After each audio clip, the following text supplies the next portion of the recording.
And so some people are thinking that if you get the proper nutrition, that you eat enough calories, that you get to bed on time, that prevents overtraining. What really prevents overtraining is not overtraining.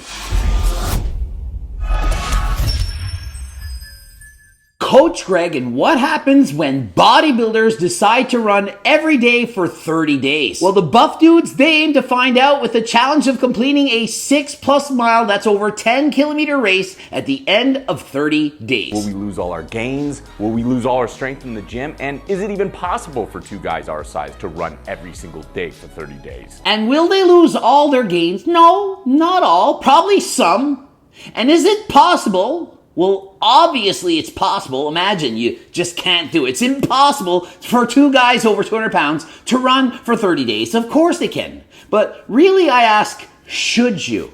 Should you in fact run every single day for 30 days? The answer is no, you shouldn't. It doesn't make sense. It's not proper training. It's not the way to progressive overload, but it does sound cool. And so let's see, do the buff dudes, do they lose their buff at the end of 30 days? It's day 5. We're almost a week into this challenge already. And I feel like my number one struggle at this point is finding balance. Finding balance between my workouts and the running every day. And so 5 days into the challenge, the most difficult part is always having legs that are sore. If you're consistently trying to balance weightlifting with running, you are going to inevitably run out of energy for one or the other or both. Personally, I do a lot of bike riding almost every day, and the biggest challenge for me is trying to train legs. My legs are always sore, and running is much more damaging than cycling. The eccentric load involved in running is very damaging to the quadriceps, and it makes it very difficult to recover from. And so if you try to run every single day and on top of that lift weights,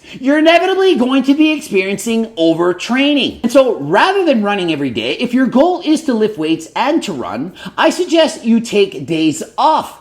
Perhaps once a week even, to allow you to recover. Or better still, jog every other day. You could perhaps do full body training like I do, and on the days where you don't lift weights, that could be the days where you do your harder forms of cardio. Perhaps you do very slow or short jogs on days you lift weights, and you save the longer jogging for the days you don't lift weights. That allows for better recovery, allowing you to keep more of your gains and not sacrifice muscle at the expense of doing cardio. The good thing is my cardiovascular strength is there. I feel very strong there, and I kind of equate that to the last challenge we did, trying to get a 6-minute mile. And so consider that these are not strangers to running. The guy literally did a challenge and was able to run a 6-minute mile.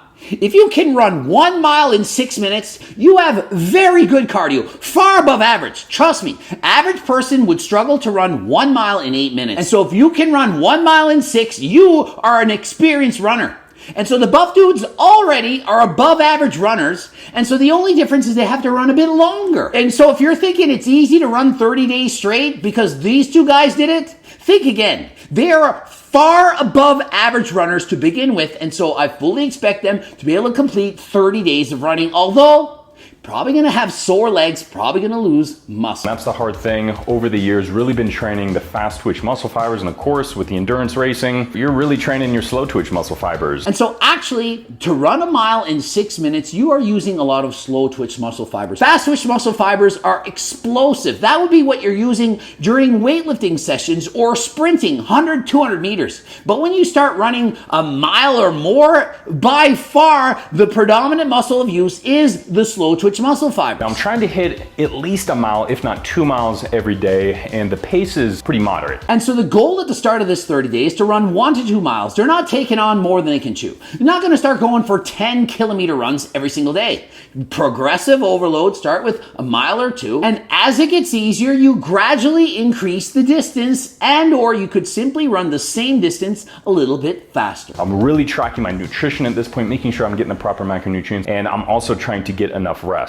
Enough sleep. I'm trying to get at least 8 hours a night. And so some people are thinking that if you get the proper nutrition, that you eat enough calories, that you get to bed on time, that prevents overtraining. What really prevents overtraining is not overtraining. I know it sounds crazy, but doing all the changes in diet and the foam rolling and the stretching and the sleeping on time, all that stuff doesn't really prevent you from overtraining. The most important factor is to not overtrain. I know, right?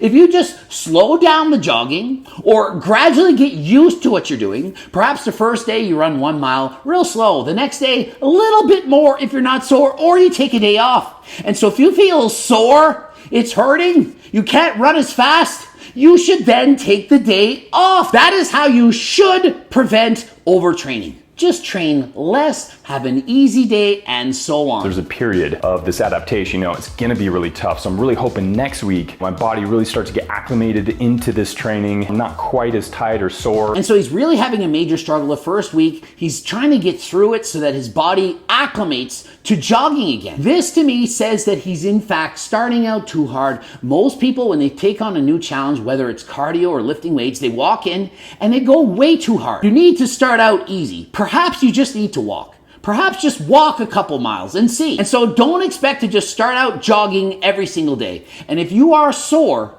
trust me, you went too hard. You need to go easier. You need to go easier than last time. All too often, people take on new challenges. They train too hard. They push themselves beyond what they're capable of doing, and they wake up sore. And then they're not excited to train. You need to make it fun. And if you go too hard, you're doing 2-a-days and so on, and you're sore, you're not going to be excited and not want to train. Better to go easier at the start, as you have plenty of time to get faster in the future. Does running actually kill all your gains? And you know what? I haven't seen obviously a big difference now. It's only been 5 days, but we still got some time left. And so does running kill all your gains? I think everyone on the planet, this planet of Earth, knows it's not going to kill all of the gains, but it is of course going to kill some of the gains. My experience is that you could probably gain 80% of the muscle if you're in fact doing a lot of running.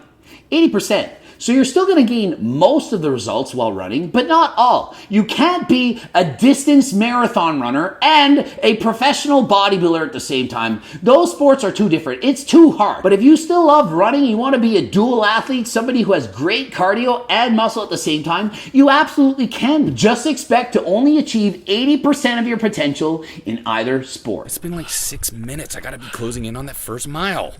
Screw it. I'm gonna check my watch. What? It's only been 30 seconds? Think positive, think positive. And my opinion is if your inner monologue is as described in this video, then you are not in the right sport. It should be fun.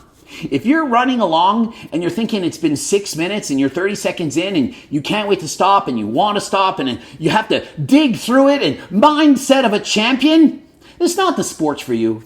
It's supposed to be fun. When I go out for a bike ride, I'm not thinking, oh my goodness, I'm only 5 minutes in. How am I going to complete that hour? I'm thinking, this is so much fun. I love it. Do you see the difference? You need to love what you do. Do you think that people lift weights and do triathlons for 50 plus a year straight when they hate every minute of it? Of course not. You do what you love. That's why you eat pizza. You love pizza, you want to eat it every single day. And so if you're running and it's so painful that you hate it, maybe you slow down your run, make it fun, perhaps do different trails, or try a different form of cardio. Maybe for you it's hiking. Maybe you like hiking in the woods. That makes it fun. Perhaps bike riding, perhaps mountain biking, swimming, skating. Do something that is fun. I mean, I'm used to the gym when you're doing 8 reps of deadlift and then you get a nice healthy little break there. And so this to me is an example of a guy that's going to do the 30-day challenge and then never run again. He doesn't like it. He's a half mile in and already wants to quit. He runs 3 miles and feels so tired. He's running a 9-minute mile. And so why not just slow it down? Why not run a 10-minute mile? If it's that hard, if you can't push through it, you're going too hard. Cardio should be done at a moderate intensity, moderate pace, something that you can sustain. Sustain for an hour. And so if you've been running for a half a mile, already tired, you have to slow down, you're just running too hard. It's like the kids I used to teach in elementary school. We go for jogging practice sometimes, and almost always they sprint out of the gates. 100 miles an hour, I can hardly keep up with them. But about 1 minute in, they're all slowing down, needing to walk. And so I trained them about pacing. I would say, hey everyone, we're going to jog slower. And I'd say, follow me, follow the leader. We'll take turns. I'm going to run real slow. Everyone can keep up. And then at the end of the run, we can then go fast. That allows people to learn what pacing is. Pacing is to allow yourself to get used to the speed you're at, and then you don't die towards the end, because almost everyone, when they run, they start out too quickly. This guy, case in point. We're halfway into this challenge, and I gotta say, it's been pretty rough. Not only physically, but mentally too. And what I'm talking about is just getting up. I'm sorry, I don't like to see this. He's 15 days and it's hard to get up. Every day, grueling and exhausting. And he's limping out of bed. Does that motivate y'all to go on a 30-day running challenge? Certainly doesn't motivate me. I'm thinking, I would hate to have to do a 30-day challenge. I have a fitness channel. I could take on, I'm going to run for 30 days and see what happens. But watching this, I don't want to do this. Run every single day, even if I'm sore. I'm not going to take off a day because I'm not allowed. Does that make sense? I'd rather just say, hey, I'm going to run 3 or 4 days a week, something realistic, and I'm going to slowly progressive overload towards that 6-mile plus run. I'm going to take the entirety of the 30 days to make myself get up there. Perhaps I'll start at 1 mile, and a week later I'll go to 1.5, 2, and so on. Whether it takes me month, 2, 6 months, a year, that would be the best way to do it, and I wouldn't take on more than I can chew. If I'm sore, I'm going to slow down, take a day off, and I would love every minute of it versus running too hard, getting sore, feeling like I can prevent myself from overtraining by stretching and foam rolling, going to bed on time and eating a certain way. It's not going to prevent overtraining. And so rather than doing these 30-day challenges, let's think of it as I'm going to start doing cardio and be fit and have fun. I start convincing myself I can't do it or I shouldn't do it. I deserve a day off. I hate running, whatever it is. That is a slippery slope. It's not a slippery slope to say I need a day off because I'm sore. If you get up the day after jogging, your legs are sore and you're limping out of bed, you should take a day off. It's not a slippery slope. A slippery slope is saying, I'm going to run every single day for 30 days because what's going to happen is you're going to run every day for 30 days and then never want to run ever again. Taking one jar, filling it with 30 marbles, each marble equaling 1 day. So at the end of this challenge, I have a jar full of 30 marbles. Keeps me accountable. Or if you end up taking 1 day off because you're sick or injured or sore, you feel like a failure because you thought you had to run every day for 30 days. You're setting yourselves up for failure. These buff dudes, they are gifted athletes. Look at these guys. They're far above average. They already could run a 6-minute mile without hardly training. They're above average, and yet still, they're going to have a hard time running for 30 days without missing a day. What chance do you have of doing the same thing? So my advice, have realistic goals. Far too often people bite off more than they can chew. It's New Year's resolutions or they want to lose 50 pounds in a month, you name it. The goals are crazy. You got to have realistic goals. Don't bite off more than you can chew. Do things that are fun and you will inevitably achieve successes. We did it. Been training for 30 days straight. Over 100 miles ran throughout these 30 days. We finished. Big congratulations, a lot of smiles. And so they said at the end of the 30 days, they ran over 100 miles. So that means on average, they ran a little bit over 3 miles a day. They started with 1 to 2 miles and progressive overloaded upwards. So they did in fact train properly. Perhaps just they trained too often. If they would have had maybe 1 or 2 days off a week and allowed themselves to recover, they would have felt much better when lifting weights in the gym and probably not lost as much muscle. And it would be much more realistic. Imagine thinking to yourself, if I'm sore, I'm allowed to take a day off. If you go and lift weights at the gym, would you train chest every day for 30 days? And if so, would it not make more sense to take a day off the day after you train chest and it's sore? Would it not make more sense to hold back a little bit? And so I see this as doing a little bit too much, although it's for a video. I understand it's better clickbait to say ran every day for 30 days than I ran every other day for 30 days. But if you're watching this video and it's motivating you to run, my suggestion, don't think that you're going to run every single day. Have permission to take a day off. We placed dead last. That was humbling. And so how did they place in the race? Well, they placed dead last. But that is to be expected. They only ran for 30 days. People who are competitive runners probably been running for years. Although not every day, they've been likely training for several months and or years. And for me, that's the beauty of it. Knowing that you can get better, that is the best reward. When I first started bike racing on Zwift, I started in the category D. After I got a bit faster, after months of training, I moved up to C. Years later, at the B level, and if I were to become a freak athlete, perhaps one day I could race in the A division. And so the motivation is to see yourself improving, to getting better. I've been riding consistently now for over 4 years. Not every day. I get sore, I take days off, I need chances to recover, and I combine cycling with lifting weights. And so I'm not the buff dudes, but I am a buff guy.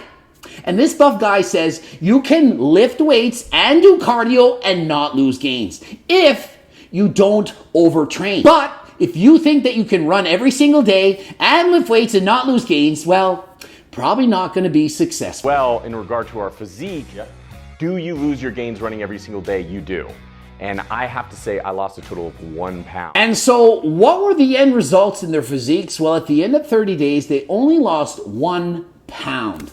So not that bad. If you're thinking you're losing all your gains, you're certainly not. But if they did lose 1 pound every month for 12 months, that would be 12 pounds in a year. And so small losses in muscle can in fact add up over the year, but my opinion, it's probably worth it. If you just lift weights and don't do any cardio, you're forgetting the most important muscle in the body. And it's not the biceps, it's actually the heart. Heart is the most important muscle. Please don't neglect it. Ending it here. GregDoucette.com for coaching. Greg Doucette, IB Pro. Please check out the bloops. Of course, Harder Than Last Time supplements, cookbooks, training books, coaching plans by me and my team. And if you want a free training program close to 20 pages, become a newsletter subscriber. That I remind you to watch the bloops. Watch those. Subscribe, click the bell button, comment for the algorithm. Don't forget about the Circle Diet book. Get that life's work, how to lose weight, keep it off. And until next time, I am out.